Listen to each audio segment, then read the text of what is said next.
सामने चावल चढ़ाए हैं, उनकी अनंतों बार से पूजा करी। कम से कम पूजा करने वाले 25-25 साल वाले बैठे होंगे। 8 साल से चावल चालू हो गए होंगे। बोलो मंत्री जी, जीतू भैया कितने वर्ष से? बोलो निर्मल जी, नागौर वाले, जोधपुर वाले, ज्ञान जी बोलो, ज्ञान जी तो बोलेंगे। कितने वर्षों से? संतोष जी कितने वर्षों से? चावल कितने वर्ष? कम से कम पूजा नहीं करे तो चावल बोलो भैया, बोलो कितने वर्षों से? 5 ही वर्ष हो गए। 7 वर्षों से जन्म से ही चालू हो गए ना। मंदिर तो जाने गए, मुट्ठी भर चावल तो ले जाने लगे। कमल जी बोलो, बोलो निखार जी। अभी निखार जी तो बोले अभी निखरे माता जी, हम ज्यादा नहीं। बोलो अध्यक्ष जी, हमेशा से चढ़ा ही रहे। 8 वर्ष से चढ़ रहा है। कितना चावल? बचपन से चढ़ रहा है, बचपन से द्रव्य चढ़ रही है, बचपन से तुम कर रहे हो, फिर भी अभी आपका फाटक खुला नहीं है। क्यों नहीं खुला? आपका मन खुला नहीं है, आपका दिल खुला नहीं है। क्यों नहीं खुला? आपने हथौड़े की भांति उस ताले को मारना तो प्रारंभ किया है, लेकिन इसलिए अकर्ण तोपी महे तोपी निरीक्ष तोपी, अर्थात कितने वर्षों से भगवान को देखा है, कितने वर्षों से आपने भगवान को चावल चढ़ाया है, कितने वर्षों से मंदिर आए हो। एक बार एक मूर्तिकार ने भगवान से कहा, रे भगवान, अपना और तुम्हारा काम एक है। क्या कहा? रे भगवान, अपना मेरा और तुम्हारा काम दोनों का एक है। तू कितना दयालु कि मुझ जैसे मूर्तिकार को तूने बना दिया, ऐसे असंख्य मूर्तिकार बनाए तूने, बनाए, और वो भी तूने तो असली बनाए, चेतन बनाए, और मैंने तो मात्र ऐसे असंख्यत 1000 जैसे तुम्हारे यहाँ सहस्र नाम बैठे हैं। बैठे कि नहीं? सहस्त्रकूट है ऊपर, देखो वो दिख रहा ना, सहस्त्रकूट जिनालय। 1000 तो यही बैठे हैं, पर पूरे जयपुर में कितने बैठे होंगे? जब 1000 इस इमली फाटक में बैठे, तो कितने ऐसे असंख्य। मेरे तो अचेतन पत्थर के बनाए, दोनों के काम बनाने के हैं, पर हे प्रभु, मुझे तो बात समझ में नहीं आती है। मेरे बनाए गए जो बुद्ध पुतला है, मूर्ति है, जो वहां मंदिर में गए और इतने पूज्य हो गए, इतने पूज्य हो गए कि उनमें चावल चढ़ने लगे, और तेरे बनाए पुतले जो हैं वे रोज रोज उस मंदिर में आकर लड़ने लगे।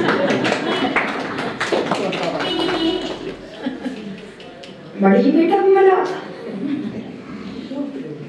की विडंबना। प्रभु ने कहा, बस मूर्ति का यही तो अंतर है, मैं मूर्ति हूँ, तू मूर्तिकार है। क्या? मैं मूर्ति हूँ और तू मूर्तिकार है, बस इतना अंतर है। तू आकार देता है और मैं मूर्ति बनाने के लिए तुझे एक आकार बनाने की कला देता है।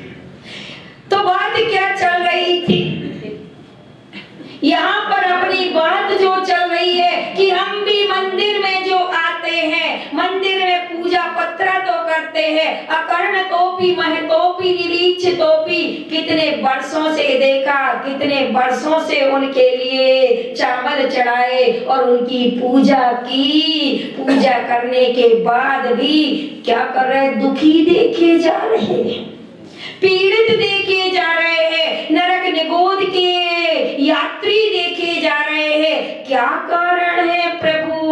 तो प्रभु ने कहा बस यही कारण है ये समाज क्रिया प्रतिफलंती भाव शून्य। क्या कहा, क्या बोला? यस्मात् क्रिया प्रतिफलंती भाव शून्य, अर्थात तूने जो भक्ति की है, ये चेतनों ने जो भी भक्ति की है, ये इनने जो की है वो क्रिया कैसी है? क्रिया कांड रूप है। मशीन तो चली लेकिन धागा नहीं डाला। क्या किया? पुरुषार्थ तो हुआ लेकिन उस पुरुषार्थ में भाव नहीं डाला। अरे ये भक्ति एटीएम कार्ड है, ध्यान रख लेना। क्या है? ये भक्ति एटीएम कार्ड है, लेकिन इस कार्ड में जब तक पासवर्ड नहीं डालोगे तो क्या उसमें से रत्न निकलेंगे? मैंने सुबह सुबह महावीर नगर में पूछा, क्योंकि पारसनाथ बैठा रहे और महावीर के नाम कह रहे हैं। मैंने कहा ये दो कैसी भ्रांति? मंत्री जी से मैंने पूछा कि भाई क्यों ये दो कैसे? नाम गांव का कुछ और के विराजमान कुछ और, ऐसा क्यों? ऐसा क्यों? तो इन्होंने तो जो कहा मुझे नहीं पता। क्या कहा मंत्री जी, बोलो? ये तुम्हारी दो अगली जिंदगी क्यों? मोह में राम को बगल में छुरी क्यों? बगल से क्यों पीट रहे हो? ऊपर से क्यों बोल रहे हो? अंदर से क्यों नहीं बोल रहे हो? अर्थात आर्जव धर्म का अर्थ, आर्जव धर्म का अर्थ क्या है? मन में हो सो वचन उचरिए, वचन हो सो। अरे क्रिया में जो है वो मन में लाओगे तब क्रिया का फल है, क्योंकि 90% मिलता है फल मन से और 7% मिलता है वचन से और 3% मिलता है काय से। जब मन वचन काय तीनों मिलते हैं तब योग बनता है। काय वांग मन कर्म योग। अच्छा, कुमार स्वामी का सूत्र पकड़िए। काय, पहली काय दिखेगी, काय दिखेगी, लेकिन दिखने वाली चीज जितनी दिखेगी उतनी कम कीमत होगी। तुम जितना दिखा रहे हो उतना बिखर रहे हो। इसलिए कभी भी ध्यान रखना, नोटों को कभी दिखाना नहीं, धन को कभी दिखाना नहीं और धर्म को कभी छिपाना नहीं। और कितनी बड़ी दुनिया विडंबना है, तुम धन को ज्यादा दिखाते हो और धर्म को छुपाते।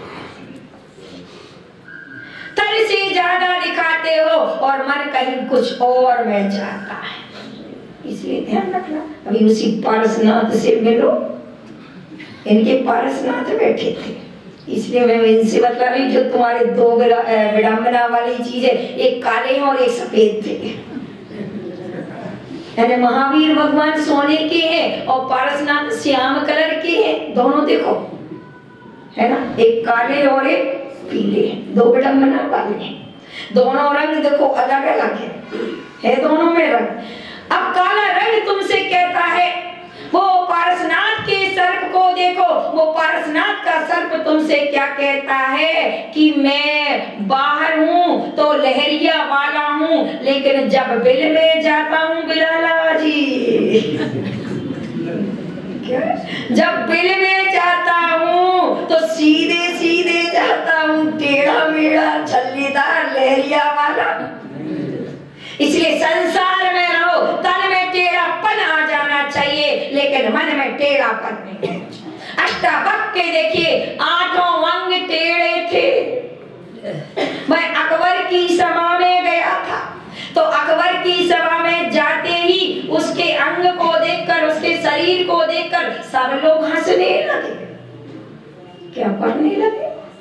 सब लोग हंसने लगे। जब हंसने लगे तो अष्टावक्र ने अकबर से कहा कि हे राजन, हे जहांपना, क्या तेरी सभा में सारे बोल दो कोई और सुना, इसलिए इतना ही समझ जाए। क्या बैठे हैं? चांद को देखने वाले चमार बैठे हैं।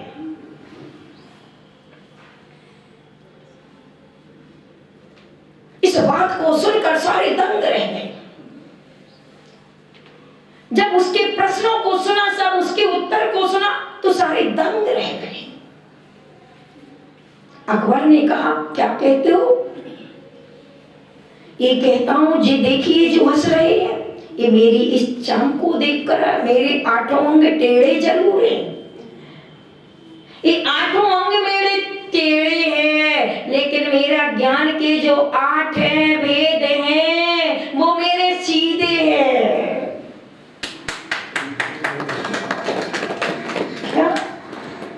वे मेरे सीधे हैं। ज्ञानावरणी के 8 वेद जो है वो एकदम सीधे हैं। मति ज्ञान, श्रुति ज्ञान, अवधि ज्ञान रूप है। अब अगर पहचानना चाहते हो तो पहचान लो। और परीक्षा ली तो उस अष्टावक्र के 8 अंग टेढ़े थे, लेकिन मन इतना सीधा था, ज्ञान इतना सीधा था कि वह अच्छे अच्छे के छल्ले उड़ा गया। तो आज हम भी चाम को देखते हैं। तो ये सर्प कह रहा है पारसनाथ का कि चाम पर तो कुछ भी होता रहे, लेकिन आज तुम चाम को देख रहे हो। पूरी दुनिया चाम पर मरी जा रही है। इसीलिए देखना, पूरी दुनिया के लिए यदि मिला है तो क्या विज्ञान ने दिया है? एकमात्र दिया है तो शरीर को संभालने की चीजें दी हैं। ब्यूटी पार्लर खोले हैं जिसमें लाखों लाखों 10-10 हजार की कटिंगें हो रही हैं। काट तो रहा है, वो बिल्कुल पक्का है, काट रहा है, वो भी आपके बालों को काट रहा है। एक बार एक भाई साहब आए और बोले, माता जी तीर्थंकर जब मोक्ष जाते हैं तो उनका सब कुछ तो उड़ जाता है, लेकिन उनके बाल और नाखून क्यों नहीं उड़ते हैं? वो क्यों रह जाते हैं? बोलो, क्यों रह जाते हैं? कोई उत्तर देगा? तीर्थंकर का शरीर पूरा कपूर की भांति मोक्ष जाने के बाद उड़ जाता, लेकिन उनके बाल और नाखून रह जाते हैं। और हम ब्यूटी पार्लर में लाखों लाखों में कटवाते हैं। क्यों रह जाते हैं? बोलो, क्यों रह जाते? कभी कभी लॉजिक समझना। दांत भी है, हड्डी वाले हैं, वो भी उड़ जाते हैं, लेकिन नाखून और बाल क्यों रह जाते हैं? अब बोलो, कौन बतलाएगा? क्या नाम से आप? सुरेश जी, कौन कौन बतलाएगा? है किसी को मालूम? पंच कल्याणक हो गए, पंच कल्याणक हो गए। पंच कल्याणक केवल ज्ञान कल्याणक के बाद मोक्ष कल्याणक मनाया, और मोक्ष कल्याणक में बस शेष बचे तो बाल और नाखून बचे। क्यों? अरे इनका स्वभाव है, शरीर के पूरे अंगों में देखना आप, कुछ नहीं बढ़ता है। यदि बढ़ता है तो बाल बढ़ते और नाखून बढ़ते हैं। बोलो, उन्हीं को कटवाते हो क्या? नहीं, कुछ भी बढ़ता आपका शरीर का अंग है। दांत कभी बढ़ते हैं क्या? नहीं बढ़ता। ओनली 2 अंग बढ़ते हैं। क्या? ये 2 ही अंग है, कि 2 ही चीजें जो बढ़ती हैं, इसीलिए वही शेष रह जाती हैं। ऐसी तुम बाल कटवा कटवा के ध्यान रख लेना। हम लोग तो बाल के केस लॉन्च कर लेते, फिर भी वो हमारे हाथों में आकर बेशरम इतना है कि वो मेरे हाथों में आकर मेरा भोजन छुड़ा जाता है। क्या तुम्हारे लाख रुपया नहीं छुड़ाएगा? छुड़ाएगा, छुड़ाएगा कि तो मेरा भोजन छुड़ाता है, इतना बेशरम है। अर्थात ये क्या है? समय, ये क्या है? मल है, मल। साधुओं के लिए 14 मल, 32 अंतराय में से एक मल है केस, और ये केस है, मल है। तुम उसे सजाने के लिए, अरे इतना ही शौक है तो एक बार केस लॉन्च करो, बढ़िया ब्यूटी पार्लर की क्या जरूरत।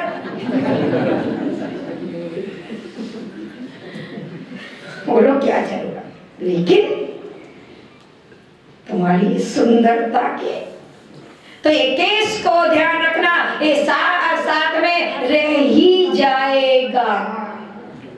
क्या है? रहेगा।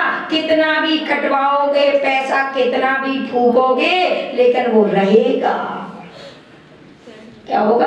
वो रहेगा। तो यहाँ पर जो चीज तुम चल रही है कि आज शरीर के लिए तुम कितना कर रहे हो, विज्ञान भी तुम्हें शरीर के लिए क्या क्या पकड़ा रहा है। शरीर को सजाने के लिए क्रीम, पाउडर, लिपस्टिक, नाखून, पॉलिश, क्या क्या वस्तु तुम्हारे पास आई इस तन को संभालने के लिए। उसके बाद फिर मुख में डालने के लिए बस देखना, पूरे बड़ी से बड़ी सिटियों में चले जाओ तो दो ही चीज मिलेंगे, या तो शरीर को सजाने के लिए कपड़े ओढ़ने पहनने वाले, या फिर खाने के लिए होटलें, दो ही मिलेंगे। पूरे मार्केट में चले जाओ। और तुमने दूसरी इंद्री को तो इतना अच्छा बना के रखा, इतना अच्छा बना के रखा, आपने अपने इस मुख को तो क्या बना लिया है, म्युनिसिपालिटी का कचरा का डिब्बा, जिसमें जो आओ वो डालते जाओ। चाहे मांस की दुकानें दिखे, चाहे होटल, कैसी भी होटलें दिखे, जाकर के स्टैंडर्ड दिखता है आपका और जाकर डालते हो। क्या ये तुम्हारा मुख डस्टबिन है? क्या है? क्या है? क्या भगवान के सामने, इस पत्थर के सामने, इस मूर्ति के सामने एक अपन कभी भी अशुद्ध पदार्थ चढ़ाने के लिए लड़ाई करने लगते हैं, लेकिन अंदर बैठा हुआ चेतन आत्मा, मूर्ति आत्मा बैठा हुआ है, वो मूर्ति रूपी आत्मा के लिए तुम कुछ भी डाले जा रहे नहीं है। क्या विवेक? सोचिए, इस तन को कितना संभालोगे, फिर भी राख बनेगा, राख। और इस राख में कभी भी कितना भी सोचना। एक भिक्षु था, और वो भिक्षु कहाँ पर? आपके यहाँ मुक्ति धाम में साधना कर रहा था, शमशान में साधना कर रहा था। इतने में एक राजा की लाश आई, और वहां पर जली। उसके बाद एक और लाश आई, गरीब की, बिल्कुल फुटपाथ पर रहने वाले की। दोनों की लाशें आई।